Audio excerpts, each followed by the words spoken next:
Antes de começarmos, não esqueça de curtir o vídeo, se inscrever no canal e ativar o sininho para receber histórias militares exclusivas e cheias de mistério. Seu apoio é fundamental para continuarmos trazendo conteúdo único para você. Em 1993, um documento ultra-secreto foi descoberto em uma antiga base soviética na Letônia, revelando uma operação clandestina realizada no Brasil em 1965. O relatório detalhava uma missão da KGB para infiltrar agentes na Amazônia durante o auge da Guerra Fria, visando um experimento militar americano. A operação, chamada Operatícia Tucã, envolvia espionagem, sabotagem e coleta de inteligência sobre uma instalação americana secreta. 5 agentes altamente treinados foram enviados disfarçados de cientistas para o Brasil, com a missão de destruir um radar experimental que poderia ameaçar as frotas soviéticas no Atlântico. Eles entraram no país via fronteira com o Uruguai e seguiram até Manaus, para depois adentrar a floresta amazônica. O grupo teve que lidar com o clima hostil, armadilhas naturais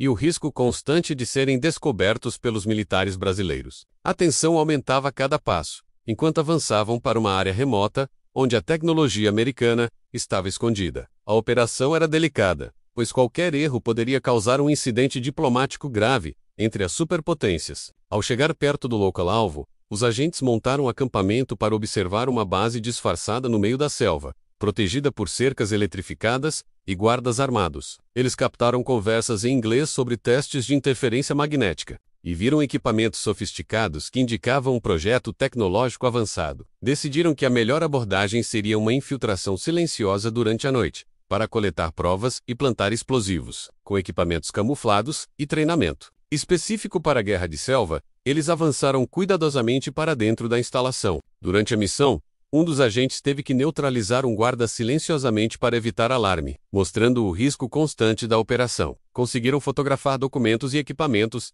antes de detonarem explosivos que causaram danos consideráveis. Após o ataque, fugiram pela mata fechada, evitando patrulhas aéreas e terrestres. A missão mostrava a habilidade soviética em operações encobertas, mas também os perigos de uma guerra secreta na floresta tropical. Enquanto fugiam, os agentes enfrentaram dificuldades com a ferida de um dos membros, causada por armadilhas naturais, o que atrasou o grupo e exigiu cuidados médicos improvisados. O terreno acidentado, a fauna selvagem e o clima úmido aumentavam o desgaste físico e mental da equipe. Sabiam que as forças americanas e brasileiras estavam em alerta, intensificando buscas e patrulhas. Para despistar, criaram rastros falsos e mudaram de rota constantemente. Em certo momento, cruzaram com mercenários armados que patrulhavam a região, mas conseguiram evitar confronto direto. A cada passo, a selva parecia conspirar contra eles, exigindo disciplina e coragem.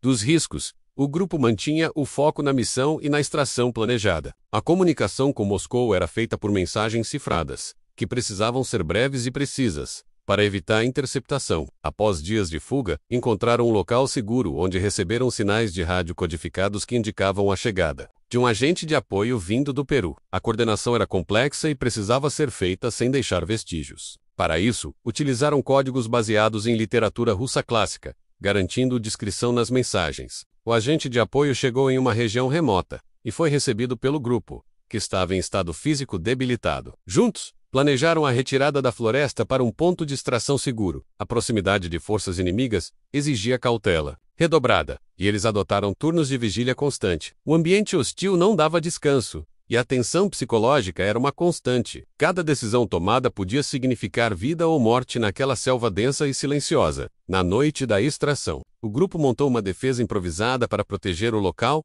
onde o helicóptero soviético deveria pousar. Utilizaram minas artesanais e armadilhas para atrasar qualquer possível perseguidor. O som das hélices cortou o silêncio da floresta, trazendo esperança para os agentes exaustos. O pouso foi rápido e preciso, e todos conseguiram embarcar, inclusive o ferido. Enquanto decolavam, tiros foram disparados em direção ao helicóptero, mas a aeronave conseguiu escapar ilesa. A operação tinha sido um sucesso parcial, pois cumpriram a missão, mas a sobrevivência exigiu sacrifícios e muito esforço. Do Volta Base, os documentos e provas coletadas foram analisados para futuras estratégias. A missão continuava secreta, e poucos sabiam dos detalhes daquele episódio ocorrido em solo brasileiro. A Guerra Fria mostrava que batalhas decisivas aconteciam longe dos holofotes e das notícias públicas. O documento encontrado anos depois revelou ainda detalhes não divulgados da missão, como dificuldades internas, desconfianças entre os agentes e riscos políticos. Houve momentos em que decisões estratégicas foram questionadas, e o comando em Moscou exigia relatórios precisos mesmo sob pressão. A operação mostrou a importância da Amazônia como terreno estratégico e palco de conflitos velados entre potências. Análises militares indicam que a missão poderia ter alterado o equilíbrio de forças na América do Sul. A história secreta de agentes invisíveis e guerras não declaradas reforça a complexidade dos conflitos da época. A infiltração russa no Brasil em 1965 permanece um capítulo pouco conhecido da Guerra Fria. Os detalhes da missão, divulgados lentamente, servem para entendermos as tensões e os jogos de poder da época. E o que aconteceu naquela selva pode ter moldado políticas militares por décadas. Além do relatório principal, documentos anexos mostram que a KGB tentou estabelecer contatos com grupos dissidentes dentro do Brasil para facilitar futuras operações. Houve negociações com movimentos de resistência, mas elas foram interrompidas por ações repressivas do regime militar brasileiro. A infiltração russa também serviu para mapear pontos vulneráveis nas defesas americanas e brasileiras. Com a crescente vigilância internacional, a União Soviética buscava maneiras de expandir sua influência na região. Operações como a Tucã evidenciam a amplitude da guerra de espionagem. O controle da Amazônia era vital para garantir vantagem estratégica. O poder geopolítico passava por essas ações ocultas que raramente aparecem nos livros oficiais. O legado dessas missões é percebido nas atuais disputas territoriais e ambientais na região. Os agentes soviéticos retornaram ao Brasil em outras missões, mas nunca com a mesma escala e sigilo da Operatícia Tucã.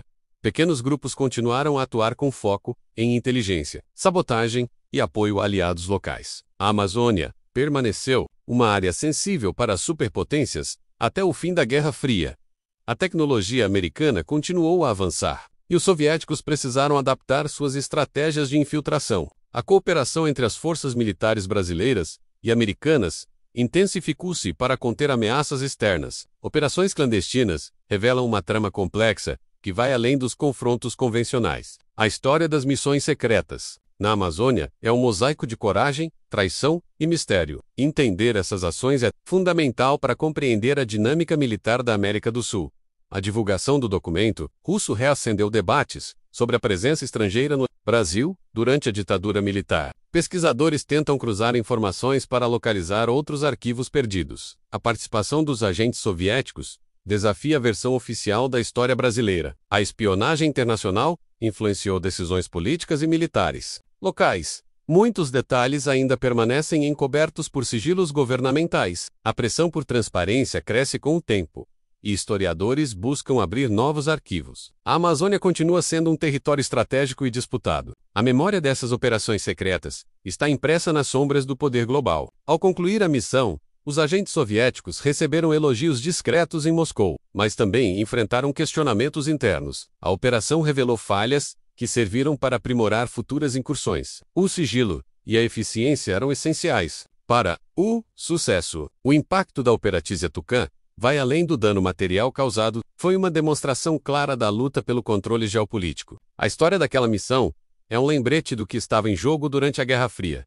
O silêncio em torno dela protegeu muitos segredos, mas também alimentou especulações. A Amazônia jamais será apenas uma floresta. É um campo de batalha invisível, onde interesses e estratégias continuam a se confrontar.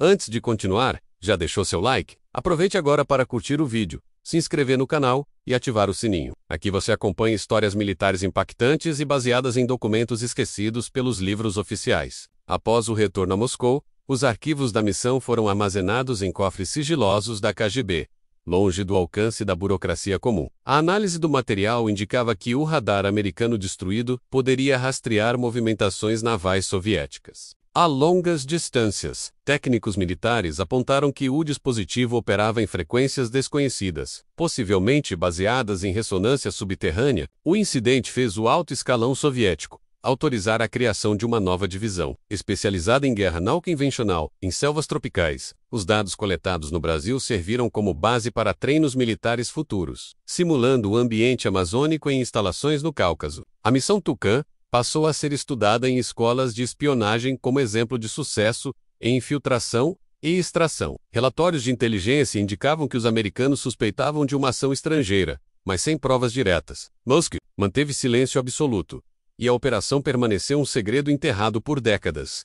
Em paralelo, a Seychelles iniciou uma investigação interna para entender como uma estrutura altamente protegida fora comprometida sem alerta prévio. Os americanos acreditavam que algum informante havia vazado informações, mas nunca descobriram a origem real da infiltração. A destruição parcial da base comprometeu temporariamente os testes do projeto magnético, atrasando os planos militares. Na região, documentos desclassificados, anos depois, mostram que a base foi desativada às pressas e todos os envolvidos foram transferidos para outros países da América Latina. A inteligência americana passou a considerar a Amazônia como área vulnerável, aumentando o uso de empresas privadas para ocultar suas atividades. Agentes mercenários começaram a patrulhar zonas estratégicas da floresta, sem vínculos oficiais com os Estados Unidos. O receio de uma nova infiltração levou à instalação de sensores térmicos e satélites dedicados à vigilância da região. O Brasil, por sua vez, foi mantido como aliado, mas os americanos nunca revelaram o verdadeiro propósito da instalação destruída. Enquanto isso, agentes soviéticos mantiveram-se atentos às movimentações diplomáticas e militares.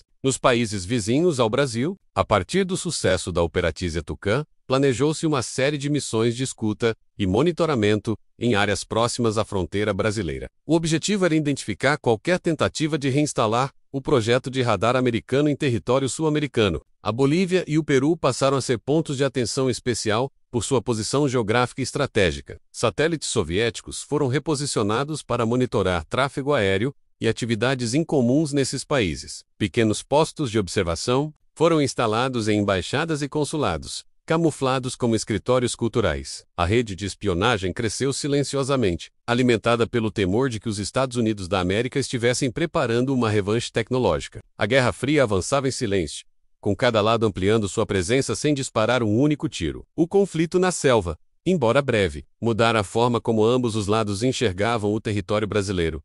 Em Moscou, os agentes que participaram da missão Tucã foram condecorados discretamente, sem cerimônias públicas ou registros oficiais. Os arquivos pessoais deles foram lacrados, e a missão desapareceu dos registros operacionais convencionais. O agente ferido foi transferido para um hospital militar nos arredores de São Petersburgo, onde recebeu tratamento sigiloso. Ele nunca mais participou de outra missão, mas prestou depoimentos valiosos sobre os desafios da operação na selva. Os demais membros da equipe foram realocados para funções administrativas ou enviados para países africanos em missões de baixo risco. A KGB sabia que uma nova incursão no Brasil seria praticamente impossível após o aumento da vigilância americana. A floresta agora estava contaminada por óleos eletrônicos e mercenários pagos a peso de ouro. Ainda assim, as informações coletadas valeram cada risco corrido, pois confirmavam que os Estados Unidos da América testavam armas e sensores, longe da supervisão internacional. A selva havia se tornado um campo de prova invisível. O regime militar brasileiro, embora aliado dos americanos, nunca soube de todos os detalhes da base destruída. Oficiais brasileiros receberam uma explicação genérica de que se tratava de um centro de pesquisa climática. No entanto, relatos de soldados que viram explosões e materiais tecnológicos alimentaram boatos internos por anos. Alguns generais suspeitavam que o Brasil estivesse sendo usado sem pleno consentimento para testes de armas secretas. Esses relatos nunca chegaram ao público, mas foram registrados em relatórios confidenciais do Exército. A ditadura militar preferia manter silêncio a criar atrito com os americanos. Durante anos, investigações paralelas foram feitas por oficiais nacionalistas, que queriam descobrir o que havia realmente acontecido na Amazônia. Esses esforços foram abafados ou redirecionados por pressões da diplomacia dos Estados Unidos da América.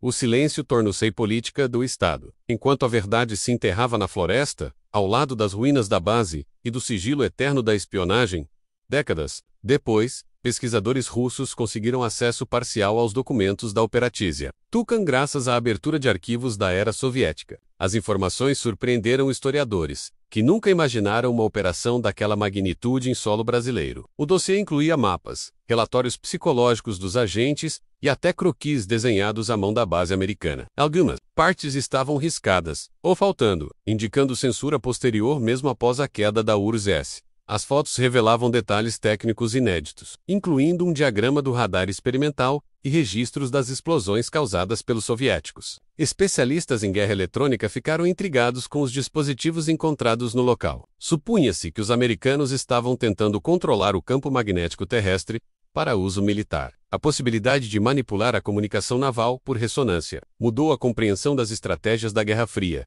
A Amazônia foi, ainda que por pouco tempo, palco de uma batalha invisível por supremacia tecnológica global, com base nessas revelações. Estudiosos passaram a questionar o verdadeiro papel da Amazônia durante o conflito bipolar. A região, rica em recursos e geograficamente isolada, era ideal para testes militares fora do radar das Nações Unidas. Países como Brasil, Peru, Colômbia e Bolívia tornaram-se rotas silenciosas de operações clandestinas. A espionagem não era mais centrada apenas na Europa ou nos polos tradicionais da Guerra Fria.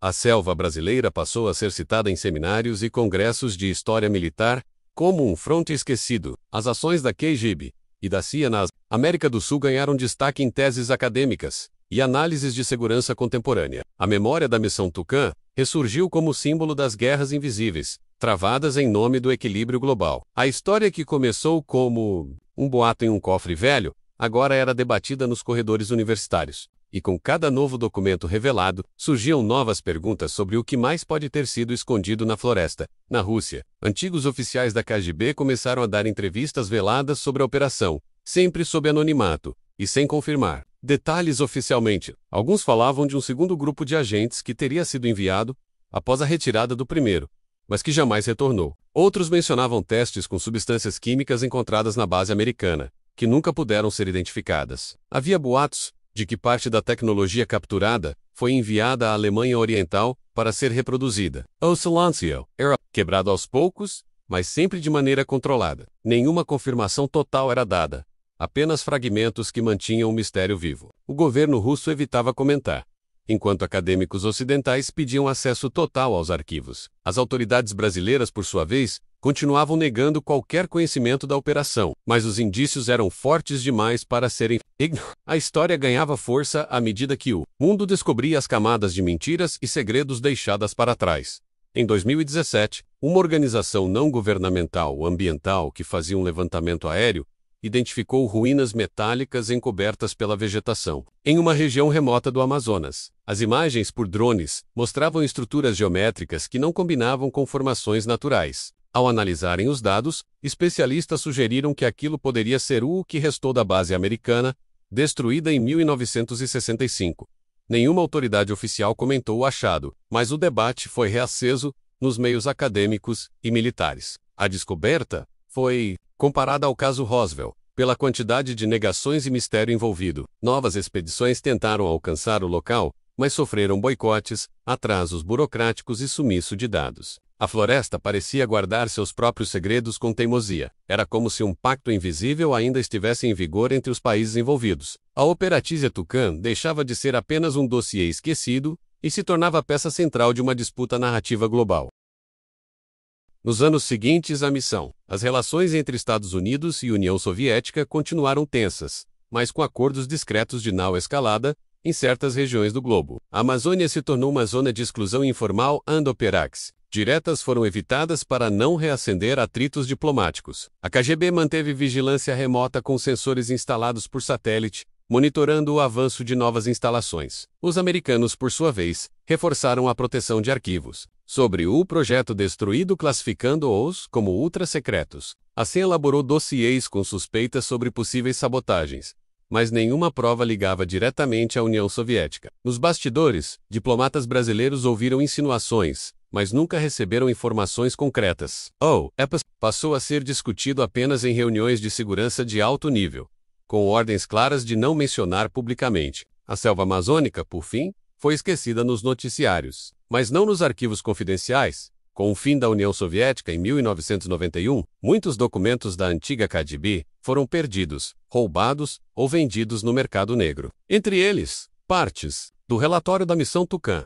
caíram nas mãos de colecionadores e jornalistas investigativos. Um trecho desses arquivos acabou publicado por um periódico europeu, gerando controvérsia e curiosidade. O conteúdo citava nomes de agentes, horários da operação e a descrição das explosões na base. O governo russo negou qualquer envolvimento e classificou o vazamento como desinformação ocidental. Porém, ex-militares soviéticos aposentados começaram a dar depoimentos anônimos confirmando partes da história. A imprensa brasileira ignorou o caso, considerando-o irrelevante ou sensacionalista demais. Mas entre analistas militares e historiadores, o vazamento reacendeu o debate sobre o papel oculto do Brasil na Guerra Fria. A sombra da missão Tucã ressurgia, agora com olhos atentos do mundo acadêmico. O que antes parecia apenas um rumor, aos poucos, foi ganhando consistência diante das coincidências reveladas. O local identificado pela ONG batia com coordenadas antigas, contidas nos papéis vazados da KGB.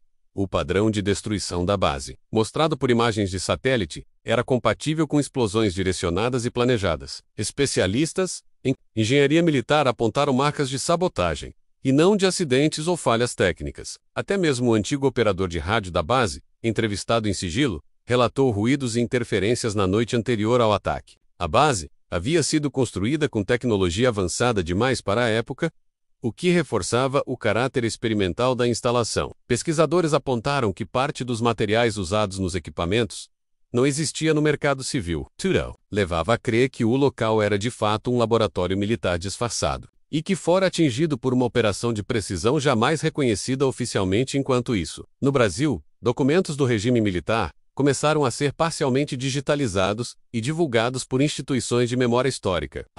Desses arquivos fazia referência a uma anormalidade não identificada na região amazônica em junho de 1965. O texto era vago, mas indicava a presença de uma força estrangeira não declarada e solicitava cooperação silenciosa com aliados norte-americanos. Outro documento mencionava a retirada emergencial de militares brasileiros de determinada zona, sem justificativa registrada. Não havia nomes, nem locais exatos, mas o contexto coincidiu com os relatos soviéticos. Isso bastou para que pesquisadores independentes começassem a cruzar as informações. A narrativa da missão secreta ganhava mais credibilidade a cada novo arquivo revelado. E o Brasil, que até então parecia fora dos grandes conflitos globais, mostrava sinais de que fora palco de uma disputa invisível entre potências nucleares. Com o passar dos anos, o local da base destruída foi lentamente engolido pela floresta, como se a natureza buscasse apagar qualquer vestígio da presença estrangeira. Árvores cresceram sobre os destroços, e animais silvestres voltaram a ocupar a área. Restaram apenas pedaços corroídos de metal e algumas formas geométricas, ainda visíveis do alto. A selva cumpriu seu papel como guardiã de segredos, abafando ruídos, escondendo estruturas e desintegrando memórias. Equipes que tentaram mapear a região enfrentaram dificuldades logísticas, ataques de animais e interferência nos equipamentos. Era como se o local resistisse a qualquer tentativa de reabertura ou exploração. A missão Tucã, mesmo sem placa, memorial ou reconhecimento, tornou-se parte da mística da floresta. Um capítulo escondido entre cipós, calor e silêncio absoluto. Uma cicatriz invisível na geografia do Brasil. Em 2021, um pesquisador russo publicou um livro contendo trechos reconstruídos da missão, com base nos fragmentos obtidos de arquivos pessoais. O livro causou comoção entre leitores de história militar e foi banido em alguns países do leste europeu. A publicação reforçava a ideia de que o radar americano visava controlar rotas de submarinos nucleares soviéticos no Atlântico Sul.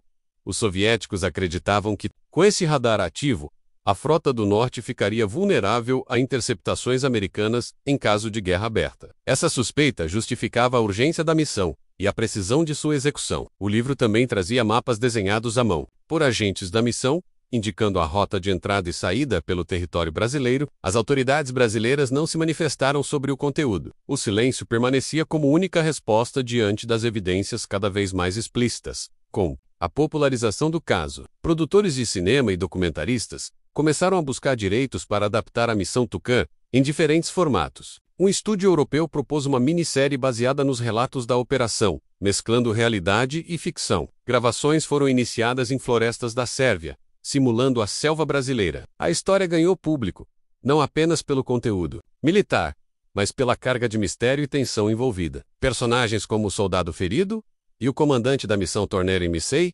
Figuras simbólicas do conflito invisível. A série foi proibida na Rússia, mas transmitida online por canais alternative. Internautas começaram a compartilhar teorias, mapas, imagens antigas e trechos de documentos escaneados. A história, antes restrita a cofres fechados, agora estava nas mãos do mundo. E o segredo, finalmente, parecia escapar do controle dos governos envolvidos. Mesmo com toda a atenção internacional, nenhuma nação assumiu oficialmente sua participação no caso. Os Estados Unidos continuam negando a existência da base, alegando que se tratava de instalações científicas temporárias. A Rússia, por sua vez, mantém silêncio, chamando os arquivos vazados de material apócrifo, sem valor documental. O Brasil evita qualquer comentário, sob o argumento de que não há comprovação concreta dos fatos. O pacto de silêncio permanece intacto, mesmo com tantas peças no tabuleiro. Historiadores afirmam que estamos diante de um dos últimos grandes segredos da Guerra Fria, ainda sem esclarecimento formal. A missão Tucã, apesar das evidências, segue flutuando entre a verdade e o mito. Uma operação que, se confirmada, mudaria a percepção sobre o papel da América Latina no jogo global da espionagem. Fantasma do 1965, que ainda ronda as embaixadas, bibliotecas e arquivos secretos. Hoje, poucas pessoas sabem da existência do relatório original que inspirou toda essa história. Ele permanece guardado em um acervo militar russo, com acesso restrito e vigilância constante. Sua existência foi confirmada por 3 fontes distintas, mas nenhuma delas teve permissão para copiar o conteúdo integral. Supõe-se que o documento contenha os nomes verdadeiros dos agentes, os relatórios de campo e imagens inéditas da operação. Há quem diga que o dossiê também inclui registros de rádio interceptados dos americanos durante a missão. Se algum dia esse arquivo for completamente revelado, a missão Tucã deixará de ser mistério e passará a ser prova incontestável. Até lá, restam apenas fragmentos, testemunhos e o esforço incansável de pesquisadores ao redor do mundo. Cada página resgatada é uma peça do Quebra-Cabeça que expõe as sombras da Guerra Fria, e cada nova descoberta reforça que nada é tão secreto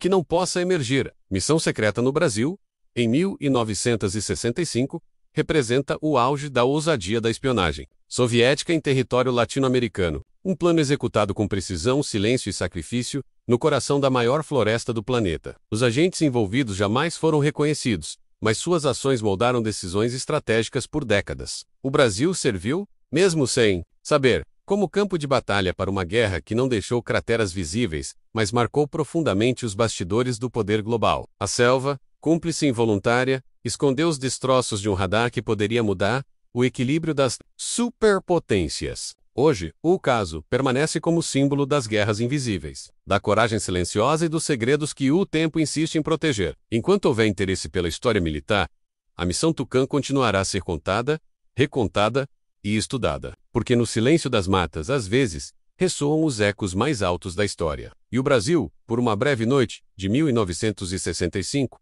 foi o epicentro dessa batalha oculta.